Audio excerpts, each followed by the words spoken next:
Tā, tauta Latvijā, labu vakaru.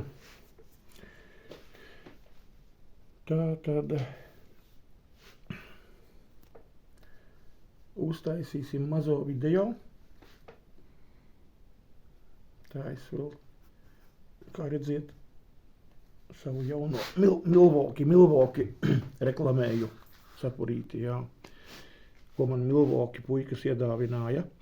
Tātad tauta Latvijā, tāda mazā vakara pārdoma. Pagaidiet, uzlikšu kreiso kāju uz galda, jūs to neredziet, bet man tā ir ērtāk, kā amerikāņi sēž ar kājām uz galda. Kājas liek uz galda Amerikā visi. Nu, lūk, šo kāja uz galda kreisā un bliežam. Tauta Latvijā bēdīga situācija ir, ziniet, kas ir. Nu, redziet, pēdējā laikā, kad es sācis iet pie kādām sapulču vietām un runāt un stāstīt un aizrādīt un norāt un nobārt un sabārt un uzbļaut un uzkliegt un satracināt visus lapseņu pūžņus un čūsku midzeņus un kā jau es teicu, ja. Sausais atlikums ir kāds. Visās sapulču vietās visi tie cilvēki, kas Latvijā sēž, tie ir baigie simti, saprotiet? Nu, tie ir baigie simti cilvēki, nu es runāju par tiem mācītājiem, ganiem, vadītājiem, es nezinu, sauciet kā gribiet, protams, visi viņi jāliek pēdiņās, ja, bet nu tādi amati ir, tādus nu ir piešķīruši, izvēlējušies un tādi viņi ir.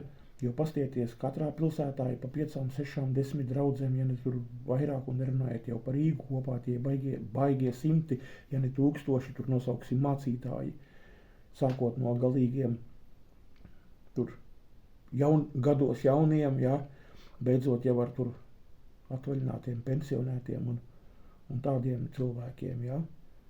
Un es jums varu pateikt vienu lietu. Nevienam nerūp grēcinieki, tauta Latvijā, nevienam nerūp grēcinieki.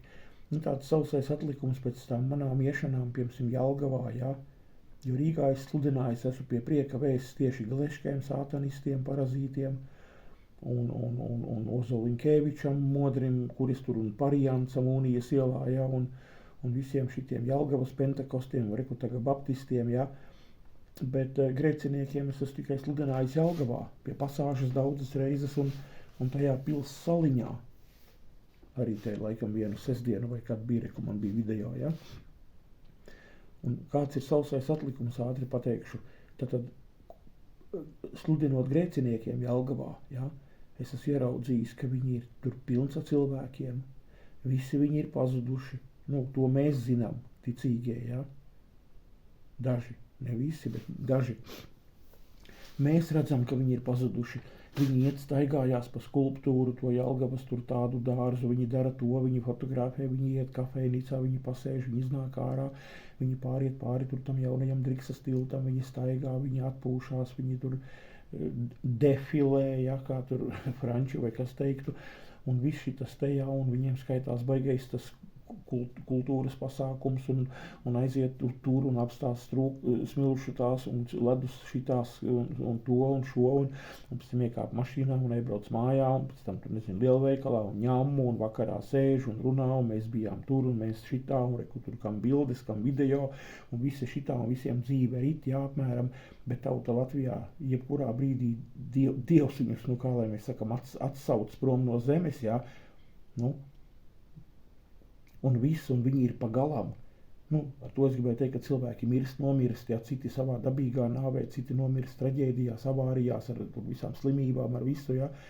Bet ideja ir tāda, ka es, piemēram, tur pavadīju visās vietās, ko es biju ap sevīm. Nu, nebija tā, ka es sludināju tur Jelgavā ticīgajiem, ja, pie pasāžas vai tais pils saliņā, kā es teicu. Apkārt bija 100 un 1000 neticīgo. Tad aramais tīrums, tagad es pēc Bībeles arī vairāk to saprotu, ja. Ka tas aramais tīrums ir, druvas ir gatavas, nu kā lai saka, druvas ir pilnas ar cilvēkiem, aramais tīrums, lauks, mēs taču esam katrā pilsētā, kā es teicu, Jelgava, protams, arī jau būt, ka sen vairs nav, bet kādreiz Jelgavā bija 40 man liekas, 40,000 cilvēki, jā, bija laiks, ka tāda tik daudz bija Jelgavā, jā. Paskatieties Rīga un visas pārējās pilsētas lielākas. Nav svarīgi liela, maza dobele, vienalga, jā, tukums un kāda, jā, visur ir dvēseles. Jūs kādu redziet uz ielām, sludinām aktīvi, tā pa nopietnam, dedzīgi, tiešām, jo jūs saprotiet, kas notiek, tā kā es sludinu, es saku, tev rītdiena nepiedara, elle un nāve tevi gaida, ja tu šonakt nomirsti un neatgriezies, ja, un mēs redzam, ka cilvēki neatgriežās, es neesmu redzējis, kur krīt ceļos un bļauj vāja anģu, aleluja, labi, ka tu atnāci un pateici, klausies, un tur ap manīm sākās krišana gar zemi, ja, un asaras un puņķi, un dieva meklēšana, un grēcinieki tur pārstāja darīt savas lietas, ja, un ap manīm rāpo pa zemi un prasa, ko mums tagad darīt, ja, un wow, ja, tas būtu sapnis, kā Bībelē bija teikts, ka tā bija, ja, un tad teikts, ko darīt, un tad viņš teica, brāļi, ko mums tagad darīt, ja, un viņš teica, atgriezieties no grēkiem, tur, kristieties to šo, ja, klausiet Jēzu, sākiet sekot, ja, tad pirmais bija atgriezieties no grēkiem, neviens to, es ar to gribu teikt, ka jāiet, jāturpina un jādara, un, protams, mēs nezinām, kad šie cilvēki dzirdējuši tur caur manu muti, caur manām lūpām dzirdējuši šos vārdus, ja viņi aizies mājā, un tālāk Dievs darīs savu darbu, jo Bībele saka, ka mēs esam tikai šie rupori, un Dievs tālāk tur ar viņu sirdīm, ar viņu dzīvēm strādās caur notikumiem, caur apstākļiem, caur visu, bet vārds bija jādzird, jā, tāpēc vienmēr visiem cilvēkiem es saku, jūs bijāt īstā laikā, īstā vietā, tauta Latvijā, un tur jūs nepavēlti atnācāt uz pasāžu vai uz pilssalu, blā, blā, jā. Un otrs ir tas, tā nožēlojamā situācija, ka tāpat laikā visās svētdienās jūs pasieties, kas notiek. Un, kā es teicu, nav svarīgi, vai tie ir baptisti vai pentekosti vai kādi, ja visur visi sanāk kopā savā nodabā, kaut kādas debilas, atvainojiet, es kritizēšu un teikšu smagiem, skarbiem vārdiem, visādas debilas dziedāšanas veids, dara visādus rituālus, visas šīs lietas, jūs nemelojiet, lūdzu, nemuldiet, pārstājiet muldēt visi, ja, mums slavēšana, pielūkšana, es ar likumu, ja es būtu prezidents, es ar likumu aizliegtu. Es iedotu 5 gadu cietumsodu katram cilvēkam, es izsludinātu likumu 5 gadi cietumā, ja tu pateiksi vārdu pielūgsme un slavēšana, ja, šitas hvalai paklaņeņie, ja. Bet es sēdinātu cietumā, es kā dirovs tur ar slotes kātu tur to darītu, vai kur tur to dara, kuros vietās ar slotes kātiem, Krievijas cietumos laikam, ja. Es to visu ņemtu ar slotes kātu, būtu viens dežūrs slotes kāts, kur visiem ticīgajiem tur rubinātu to vienu vietu, ja. Jūs saprotiet, tas ir pārnestā nozīmē, par ko es cepos. Jūs nemuldiet, Dievs saka, viņam vajag slavu un pielūgsmi ikdienā, ka tavs čibriksnies, ka tu gribi uzsist kulakā, bet pirms tam kārtīgi apstīties porno saitā, tur to pupaino, uz kuru dračīt, jo mēs jau kā veči, es nezinu, ja tu jau esi, tad jāsaka salaga, ja tu dračīji uz ārā, uz bērzu skatoties, ja. Man bija laiks, ka es skatījos uz riktīgām īstām meitenēm un blā, blā, blā, un 5. izmērs tur un 6. tur un šur, un tad tu tur, jā, un tad ir vērts, jā.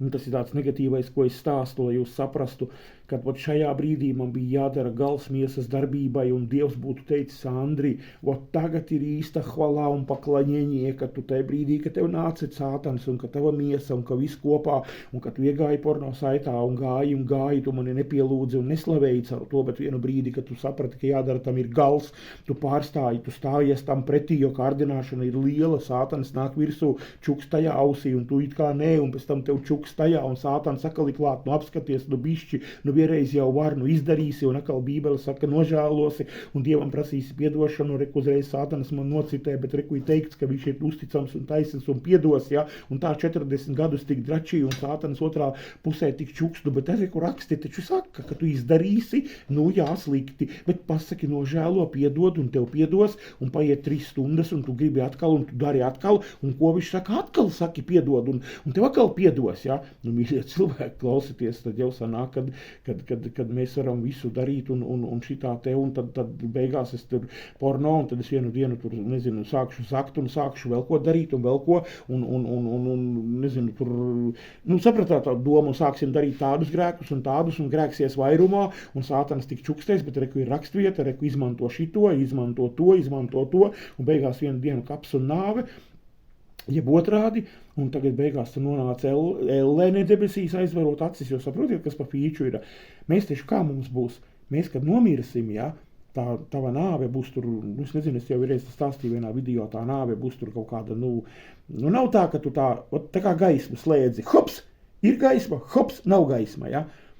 Cilvēks mirst kaut kādu laiku, kaut kādu laiku, tur sekundes, vai kas bija teicis, ka pat līdz 4 minūtēm, vai kā tas viss nāves process notiek, smadzeņu atmiršana, un tas, un šis, un kas, un asinsrite, un sirds, un gars aiziet, tad kaut tas process nav tā vienkārši tā klik, ja, un līdz ar to tajā brīdī tu tur, kā saka, kaut kādā pusagonijā, pusagonijā būsi tur kaut kādu laiku, ja, un tā, kad tas viss beigsies, tās minūtes, tās Dieva atvēlētās, tā nāve, tas ilgums, cik tā nāve tava ilgs, ja, tad pēkšņi tu attieksies, piemēram, ellē, ja, jo tu būsi šitā darījis, un tad tu tā pie sevis domāsi, un tad Sātans berzēs rokas teiks, redzi, vecīt, kā es tev piečakarēju, es tev citēju Bībeli, ja, vai ne, es tev citēju, izdari vienā ausī, pēc tam, kad tu man paklausies, tev otrā teica, sevi tagad nožēlo, reku pareizās rakstvietījas man pasaka, ja, izrādās tā nebija teikts, Bībelē teikts, ka, ja tu kļūsti par Kristus sekotāju, ja tu piedzimst no augšienes,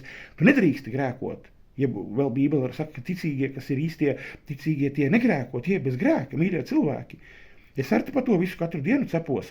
Jūs varat iedomāties, ja kāds tagad man pateiks, klausies tur, es tur tā vai šitā vai kā. Nē, reku Bībele saka, ir ļoti daudz rakstvietas, ka tie, kas ir piedzimuši no augšienes, tie negrēko, svētie negrēko, ticīgie negrēko. Jūs varat to saprast, ka ir raksti pilns. Ir pilns ar rakstvietām, tur vēl rakstīts ir, kad kas dara apzinātu grēku, vairs nav piedošana. Jūs saprotiet, cik skarbi vārdi ir. Ja tu apzināti dari grēku kādu, ja, tad Bībele saka, vairs nav upuris, no Jēzus upuris vairs nestrādā, neskaitās. Tad tā apsūdzība ir diezgan liela un nopietna no Dieva puses, ja, un Sātans saka, izvēl kārā pareizo. Nē, reku teikts, ja tu izdarīsi, Dievs uzticams taisnīgs piedos. Cik reizes, tas ir, viņš teiks, močī visu mūžu, ja. Un tad tagad tā tava nāve ilgs tās 2-3 minūtes, 4, un tagad gars aiziet viss, jo tur tas tavs ķermenis agonijā noraustās, sirds apstājās, asinis paliek, viss stop, nekursē vairs, ja. Un tagad tu nokļūsti kur? Ellē, ja. Ja būsi šādi klausījis Sātanam un miesai un darījis, tā kā puiši meitenes, tā ir traģēdija, un šādi visādi cilvēki, kāpēc to tā gari iepinu, tāpēc, kad sapulču vietās, ja, visi atnāk kopā, kaut ko muldi, kaut ko trinkšķina, ģitāras dzied, dara, kāpēc es pieminēju to slavu un pielūgsmi. Dievam vajag vienīgo slavu un pielūgsmi. Tā ir tava svētā dzīve.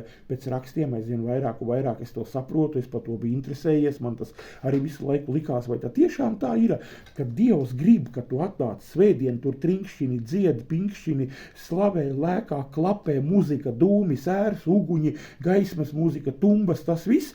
Un to viņam vajag, un to viņš gaida, un īsāk sakot, tu savas 6 dienas mājā močī dzīvo kā gribi. Grēko, es to gribēju teikt, jo tāpēc, kad apsēdies, kas notiek, pastieties, ko stāsta, es vakar Normundu Ozoliņu paklausījos, taču par Denisu Paškeviču, Jolantu Gulbi, kā viņi aprecējās, kāds tas visu, jo epopeja bija, es to, ko uzzināju vakar no Ozoliņa gadu vai 2 vai 3 apakaļ veca video, es to noklausījos, uzzināju, man mati stāvus gaisā pacēlās, ko izdarīsi Paškeviču, to Jolantu Gulbi, kā viņi tur sagāja kopā, visā laulības pārkāpšanā, visā tajā, un kā viņi tur kaut kāds Kočkins, Andrejs, kas tur bija dzirdēts uzvārds kādreiz, kā tie visi ir sveitījuši un pieļāvuši un acis pievēruši visām šitām maucībām un visu, ko tie Paškeviči sadarījuši. Tā kā tauta Latvijā, un tad mēs svētdien ejam un kaut kādus hvalā paklēļiņija, beidziet, jūs visi slavētāji un pielūdzēji svētdienās šie muzikālie, ejiet uz elli, jo savās ikdienas 6 dienās jūs nedzīvojiet svētu dzīvi, un Sātanis jūs ir pievīlis ar to, kad sestdien svētdien uzliec dežūru smaidīju, aizeju uz sapulces vietu, ja, un lēkā deju un smejies un priecājies, un tā tu arī iedejosi un iedziedāsi ellē, uguns jūrā tauta Latvijā. Pārdomājiet, Dievam vajag tavu bezgrēcīgo dzīvi, kas ir vienlīdzīgs slavam pielūgsme, tās 6 vai 7 dienas nedēļā. Visas 7 dienas nedēļā. Viņam nevajag tavas dziesmas, tavas gaudulīgās, jo viņas bieži, jeb 99,99999% nāk ārā no tevis grēcinieka, kas 6 dienas ir grēkojis, kā mērkaķis, kā cūka, jāsaka, ja? Un tad tu svētdien aizeji, un tu jau to vēl galvenais tēlo liekuļoju, jo tu to nedarīsi apkārt stāvošajiem citiem tādiem pašiem, kāds tu biji, ja? Jo jūs jau tie gaurīgi esiet visi vienādi tādi. Un tāpēc viens uz otru skatās un liekas, tas ir svētais, tā ir svētā, tas ir foršais, tā ir foršā, ja? Jo, ko mēs redzam? Mēs redzam tajā svētdienā smaidīgu seju, uzkrāsots tur tā kā līdz nepazīšanai un viss šitās pasaules šausmas sakrautas virsū, matos, ausīs, apģērbā un viss, ja? Un tādi sanāk kopā 100-200 cilvēki, un mums liekas, klausies, vecīt, mēs jau esam debesīs. Kā es visiem saku, aizēj mājās, noīrē auto pacēlāju vakarā ticīgajiem pie loga 5. stāvā un paskaties pa aizkaru šķirbiņu. Un es tā retoriski, ja, kā viņi tur dzīvo. Tad tev atkal tu kapā kūleni uztaisīs, kā es tādu mīļāko teicienu sev uztaisīs, ja, ka tu ieraudzīsi, ko viņi mājās šo dara, bet es taču svētdien redzēju, cik viņi svēti klapēja, priecīgi smaidīja un skaisti runāja ar manīm, un pat mani apkampa, viņi man apkampa. Viņi teica, zini, es tevi mīlu, māsa vai brāli, ja?